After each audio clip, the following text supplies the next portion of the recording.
नमस्कार। मैं लोकेश तिहरी आप सभी का स्वागत करता हूं थैंक्स हिंदुस्तान में। महबूबा मुफ्ती जम्मू कश्मीर की पूर्व मुख्यमंत्री, ये पूर्व मुख्यमंत्री रह चुकी है और इसके बयान सुनिए। आज इसने दो बयान दिए। अब दोनों बयान सुनकर आपका खून जो है ना वो खौल उठेगा। उसने सबसे पहला बयान दिया आर्यन खान के ऊपर कि यह मुस्लिम है, खान है, इसीलिए उसे टारगेट किया जा रहा है। अब दूसरा बयान सुनिए। अब दूसरा बयान उसने दिया आज जम्मू कश्मीर के पुंछ में हमारे 5 जवान जो हैं वीर गति को प्राप्त हो गए। लड़ते हुए मुठभेड़ में शहादत हो गई उनकी, यानी वीर गति को प्राप्त हुए। अब उसके बाद महबूबा मुफ्ती का बयान आता है कि अगर हमारे देश की गोली से मरे तो ठीक, अगर आतंकियों की गोली से मरे तो गलत कैसे। अब ये उसने बयान दिया।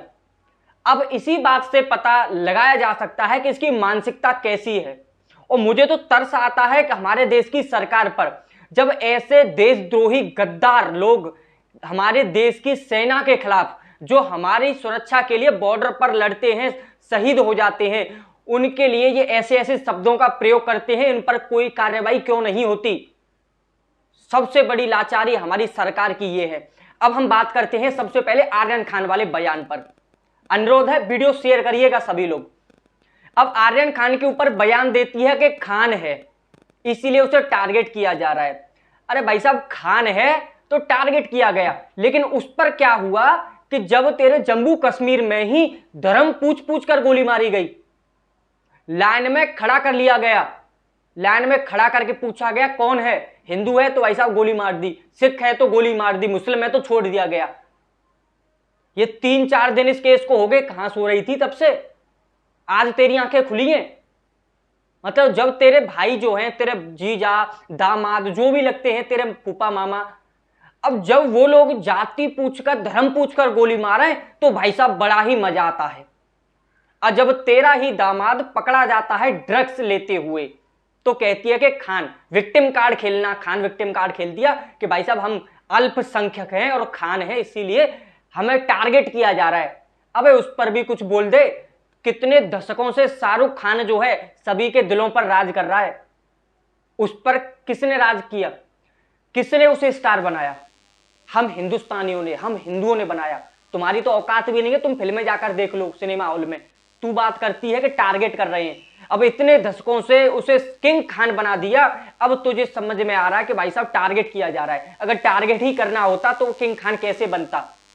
अब इसमें लोग जो है किंग खान को ट्रोल नहीं कर रहे, उसे टारगेट नहीं कर रहे, टारगेट कर रहे हैं उसके नशेड़ी बेटे को, उसके गंजेड़ी बेटे को। अगर तू उसका समर्थन करती है तो तेरी मानसिकता पर तरस आता है।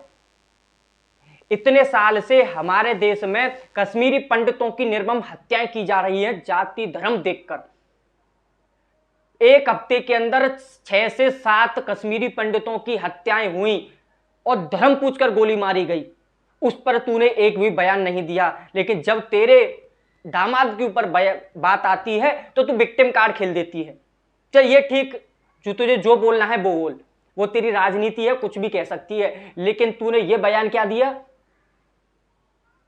कि भारत की गोली से मरे तो ठीक, अगर आतंकियों की गोली से मरे तो गलत कैसे? गलत है।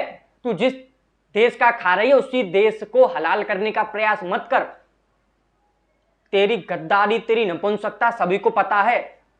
और मुझे भाई तरस आता है अपने देश की सरकार पर। ये वही महबूबा मुफ्ती है, जब उसने 370 हटाने की बात चल रही थी तब इसने देश को चैलेंज किया था कि अगर 370 से छेड़छाड़ की गई तो तिरंगा उठाने वाला पैदा नहीं होगा। ऐसी ऐसी धमकियां दे चुकी है ये वैश्या कुल्टा जो है। और आज उसने फिर से वही काम किया। आज देश की सेना के लिए ऐसे अपशब्दों का प्रयोग करना। अब देखता हूं कि कौन सी सरकार है और कितने लोग हैं जो इसका विरोध करेंगे इस बात का। अब उसे यही नहीं पता कि आतंकियों की गोली में और सेना की गोली में क्या फर्क है। ये पूर्व मुख्यमंत्री रह चुकी है, ये अपने आप को नेता कहती है, ये मुस्लिमों की मसीहा बनती है। अब इसे आतंकवादियों की गोली और देश के फौजियों की गोली भाई साहब समान लगती है। अब जवाब देना है आप लोगों को। जो राजनीति करते हैं ना तुष्टीकरण की, वो लोग इस पर कोई बयान नहीं देंगे, क्योंकि भाई साहब ये चट्टे बट्टे हैं एक ही थाली के। ये टीवी पर कुछ और होते हैं और टीवी के पीछे कुछ और है। टीवी पर ये कुत्तों बिल्लों की तरह लड़ेंगे और पीछे आकर हाथ मिलाते हैं, गले मिलते हैं, साथ में डिनर करते हैं। तो इनका तो भाई साहब कोई धर्म है नहीं। अब सोचना है आप लोगों को कि छोटी छोटी बातों पर हमारे जैसे लोगों के खिलाफ एफआईआर हो जाती है, जेल में डाल दिया जाता है, लेकिन इसने इतना विवादित बयान दिया जो देश के लिए और देश की सेना के लिए बहुत ही शर्मनाक है। जो देश की सेना 24 घंटे बॉर्डर पर रहती है हमारी सुरक्षा के लिए, देश की सुरक्षा के लिए, जो उसके लिए ऐसे बयान देती है। आज 5 नौजवान जो हैं देश के जवान लड़ते लड़ते आज वीरगति को प्राप्त हो गए। इसे शर्म नहीं आती? उनको श्रद्धांजलि देने के अलावा उनको क्या कह रही है भाई साहब कि आतंकियों की गोली से मरे तो गलत कैसे? जब तुझ में पड़ेगी ना एक दिन, जब तुझे पता चलेगा कि कैसी गोली और किसकी गोली, गलत क्या सही था क्या गलत था। लेकिन क्या करें भाई साहब, हमारे देश का कानून ही कुछ ऐसा है कि तेरे ऐसे गद्दारों को तो भाई साहब बेल मिल जाती है, और तेरे दामाद को भी जल्दी बेल मिलेगी, टेंशन मत ले। तूने जो कार्ड खेला है ना आज खान वाला विक्टिम कार्ड, भाई साहब इस देश में तेरे जैसे भांडों को, तेरे ऐसे गद्दारों को भाई साहब जेल नहीं होती। यहाँ पे पैसा फेंको सब काम होते हैं, जेल तो हम जैसे मध्यम वर्ग के लोगों को होती है।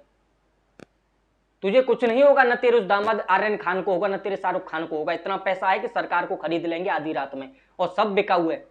इस देश में सब बिकता है, न्याय भी बिकता है, कोर्ट भी बिकता है, सब बिकता है। अगर नहीं बिकता तो इतना गांजा और चरस पकड़ जाने के बाद भाई साहब इतनी तारीखें नहीं होती, सीधा जेल में डालते। लेकिन जेल में नहीं डाला भाई साहब, याचिकाएं दायर हो रही हैं। याचिका दायर होंगी आज नहीं तो कल, कल नहीं तो परसों, भाई साहब बाहर तो आना है।